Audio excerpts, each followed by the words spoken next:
तो आइए student start करते हैं अपनी आज की क्लास, जिसमें हम आगे बढ़ाएंगे क्लास 11th अकाउंटिंग का topic theory base of accounting.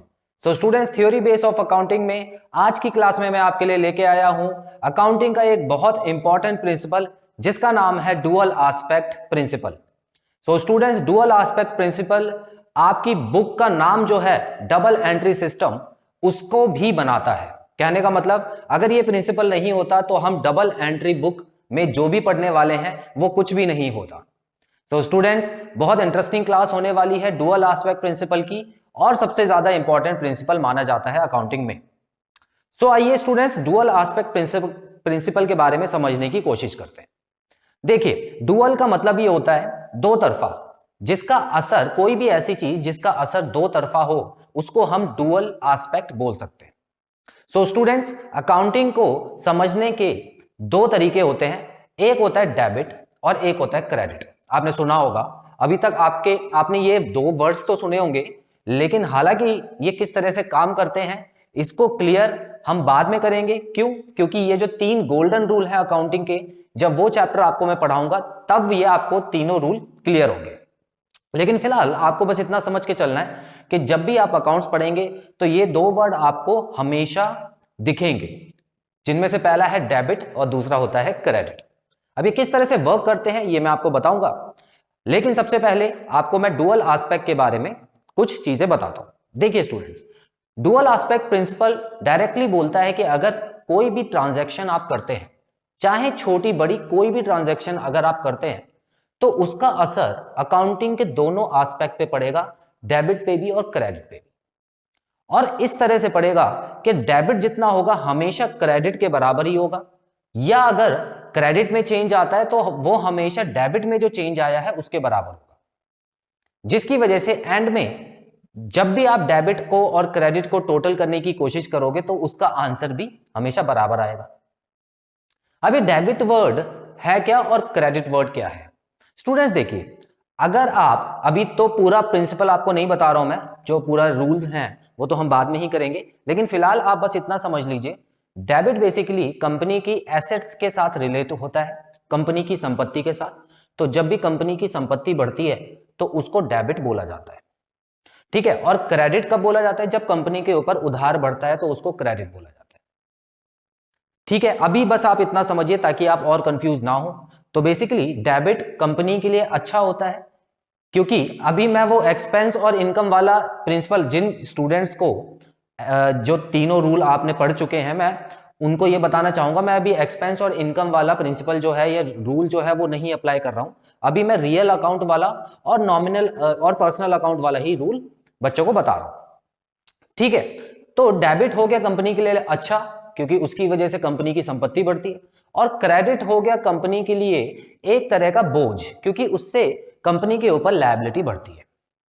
इतना क्लियर है? चलिए अब हम पढ़ते हैं कि किस तरह से जो debit aspect, dual aspect principle है, उसको आपको लिखना है एग्जाम में, और कुछ एग्जांपल्स भी लिख के आपको बताऊंगा ताकि आपको पूरा कॉन्सेप्ट क्लियर हो जाए स्टूडेंट्स। सो सबसे पहले यहां पर पहली लाइन में आप देख सकते हैं, every transaction entered into bye an enterprise has to aspect. Her transaction के दो एस्पेक्ट होते हैं, a debit and a credit of equal amount. जैसे कि मैंने आपको बता दिया, हमेशा जो डेबिट होगा वो क्रेडिट से इक्वल ही होगा। अब आप पूरे साल यही समझेंगे, ठीक है, तो अभी आपको घबराने की जरूरत नहीं है। अभी बस आप ये समझते जाइए कि डेबिट और क्रेडिट दो भाई होते हैं, हालांकि एक अच्छा होता है एक बुरा होता है। तो पहला वाला जितनी अच्छाई करता है, दूसरा वाला उतनी ही बुराई करके काम को न्यूट्रल कर देता है, ठीक है ना। It works of assets, it works on, sorry यहां पे ऑन लिख लीजिएगा स्टूडेंट्स, मिस्टेक होगी, ठीक है। तो it works on assets is equal to capital plus liability. अब ये जो एक रूल है स्टूडेंट्स, ये मैंने आपको बैलेंस शीट बनाते टाइम भी बताया था, ये कोई नया रूल नहीं है। जब मैंने आपको पहला प्रिंसिपल समझाया था, बिजनेस एंटिटी कॉन्सेप्ट, उसमें मैंने बैलेंस शीट बना के दिखाई थी। उसमें मैंने आपको बताया था कि कंपनी के पास जितनी एसेट होती है, अगर वो बेच दे तो वो कंपनी अपने पास पैसा नहीं रखती है, वो इन दोनों लोगों को दे देती है। अब ये दोनों लोग कौन है? कैपिटल, कैपिटल याद कीजिए, जो ओनर होता है उसका पैसा तो वो लौटा देती है कंपनी, और दूसरा होता है लायबिलिटी, मतलब जो थर्ड पर्सन होता है, अगर किसी से हमने उधार लिया हुआ है, मालिक के अलावा किसी से उधार लिया है, तो उसको भी लौटाना पड़ता है। तो इन दोनों को मिला के बनता है एसेट का अमाउंट, है ना। ये चीज क्लियर है आपको। सो स्टूडेंट्स, ये जो पूरा कॉन्सेप्ट है डुअल एस्पेक्ट प्रिंसिपल, वो इसी कॉन्सेप्ट के ऊपर चलेगा। और सिर्फ ये प्रिंसिपल ये मत समझिए कि ये 11th में ही काम आएगा। जब जब आप अकाउंट्स पढ़ोगे ना तो डुअल एस्पेक्ट प्रिंसिपल पे ही पढ़ोगे, याद रखना। डेबिट क्रेडिट पे ही होता है। डबल एंट्री सिस्टम जब भी पढ़ोगे, और भी सिस्टम पे अकाउंटिंग चलती है, वो तो चलिए हायर जब आप ग्रेजुएशन में जाएंगे, कॉलेज में जाएंगे तब पढ़ेंगे। लेकिन बेसिकली आपको बस इतना समझना है, 11th 12th में जो चलेगी वो डुअल एस्पेक्ट पे चलेगी। ठीक है स्टूडेंट्स। अब यहां पे देखिए एप्लीकेशन कहां कहां इसको अप्लाई किया जा सकता है। तो सबसे पहले एंटायर अकाउंटिंग इक्वेशन। अब है ना, अगर आप इंडेक्स खोल के देखोगे अपना, अगर आपने इंडेक्स अभी तक नहीं खोल के देखा है, आप इंडेक्स खोल के देखोगे तो आपको एक चैप्टर दिखेगा अकाउंटिंग इक्वेशन, जो हम आने वाली वीडियोस में करेंगे। अकाउंटिंग इक्वेशन का जो पूरा चैप्टर है वो इसी फॉर्मूले के ऊपर आधारित होता है, पूरा का पूरा। ठीक है, कुछ भी मतलब इस फॉर्मूले को हटा के कुछ नहीं है उस चैप्टर में, सिर्फ ये फॉर्मूला होगा, एक फॉर्मूला होगा, और पूरा का पूरा चैप्टर जो होगा वो अकाउंटिंग इक्वेशन पे चलेगा। ठीक है, तो इसी फॉर्मूले के ऊपर चलता है वो। आगे बढ़ते हैं। अब देखिए स्टूडेंट्स, यहां पर दूसरा पॉइंट देखते हैं, डबल एंट्री बुक कीपिंग। तो डबल एंट्री बुक कीपिंग का मतलब क्या हो गया स्टूडेंट्स? जो बुक आप पढ़ रहे हो वो डबल एंट्री है। आप चाहो तो खोल के देख लो, सॉरी बंद करके देख लो, उसका जो कवर होगा वो किसका होगा? डबल एंट्री लिखा होगा उसके ऊपर। ठीक है, तो डुअल एस्पेक्ट पे चलने वाली डबल एंट्री बुक आप अभी पढ़ रहे हैं, याद रखिएगा। चलिए, तो ये दो चीजें तो यहां पे आपको कनेक्ट कर गई।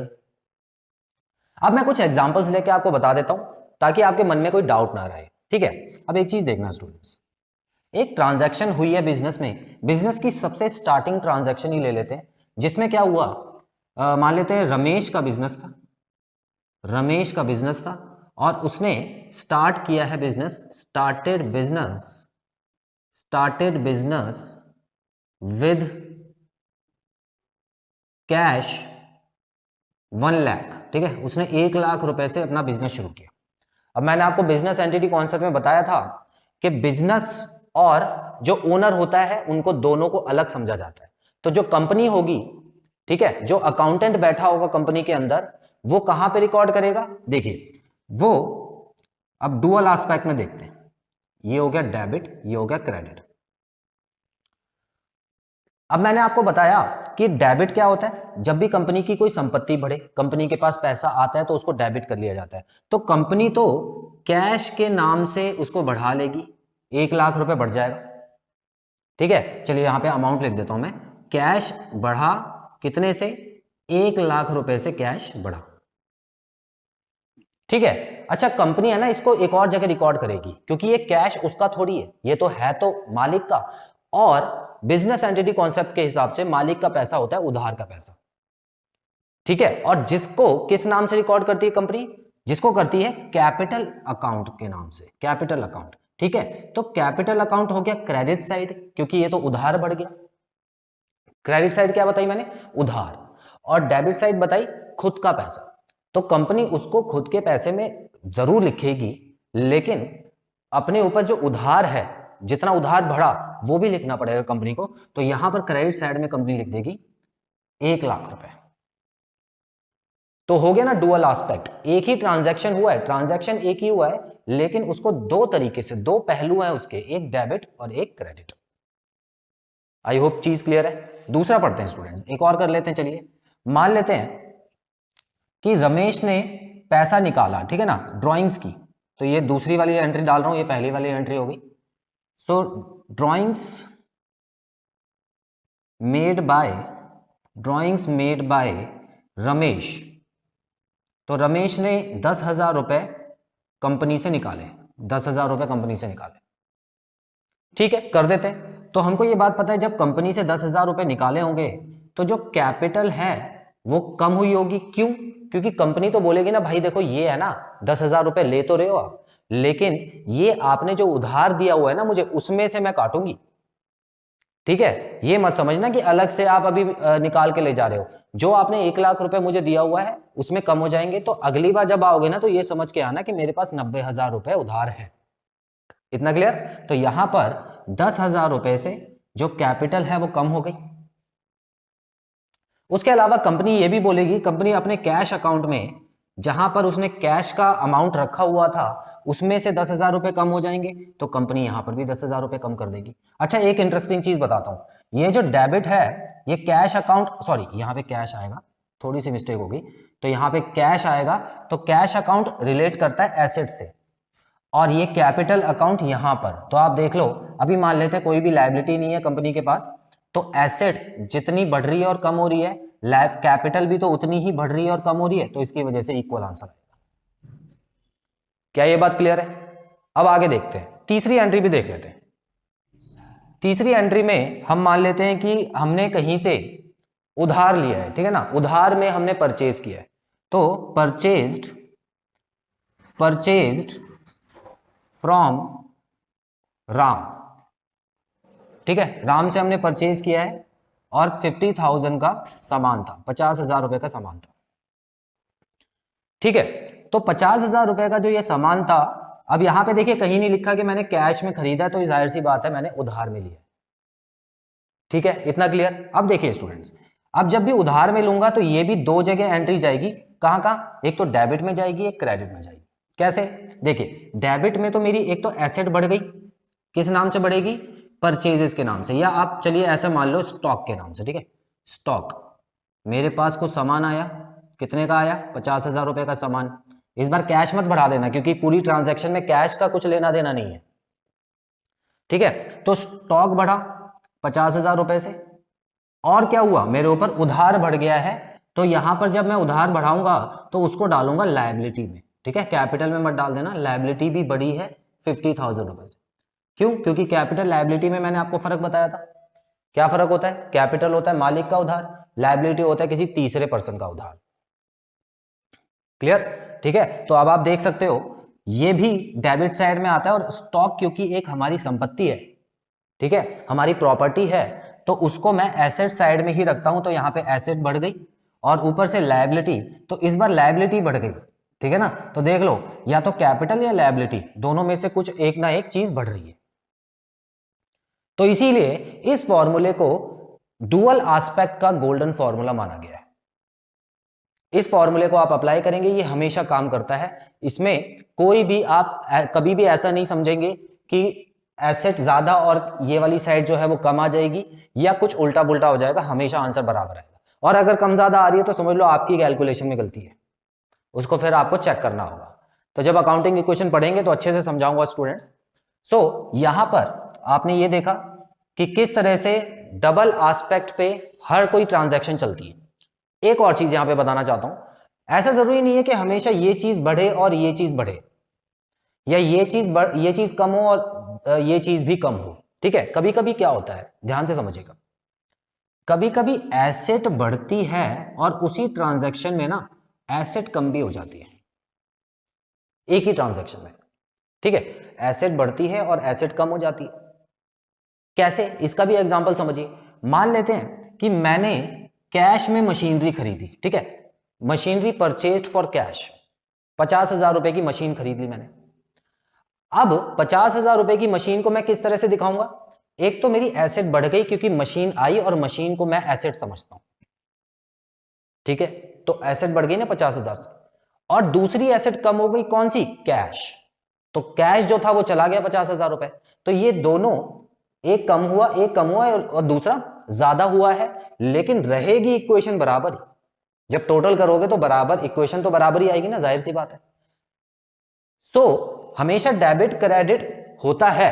अब इसका मतलब ये मत समझिएगा कि दोनों डेबिट हो गए, दोनों डेबिट हुए हैं, ठीक है, लेकिन इसमें से एक अमाउंट जो है वो क्रेडिट हुआ है। लेकिन ये अभी आपको समझ नहीं आएगा, ये जब हम गोल्डन रूल करेंगे तब आपको समझ आएगा कि कैश जब बाहर गया तो उसको क्रेडिट क्यों लिखा, उसको क्रेडिट साइड क्यों लिखा। कहने का मतलब इसमें से हम इसको डेबिट मान के चलेंगे, इसको क्रेडिट मान के चलेंगे। क्लियर? चलो अब यहां पर मैं क्या करता हूं, एक आपको एग्जांपल ऐसा भी दे देता हूं जिसमें कैपिटल और लायबिलिटी में दोनों में कोई एक बढ़ रहा है दूसरा कम हो रहा है। देखिए कभी कभी क्या होता है कि एक थर्ड पर्सन होता है जिससे हमने उधार लिया होता है, जिससे कंपनी ने उधार लिया हुआ है, ठीक है, तो भाई उसका अमाउंट तो लायबिलिटी में आएगा, जाहिर सी बात है, उसका अमाउंट तो लायबिलिटी में ही आएगा।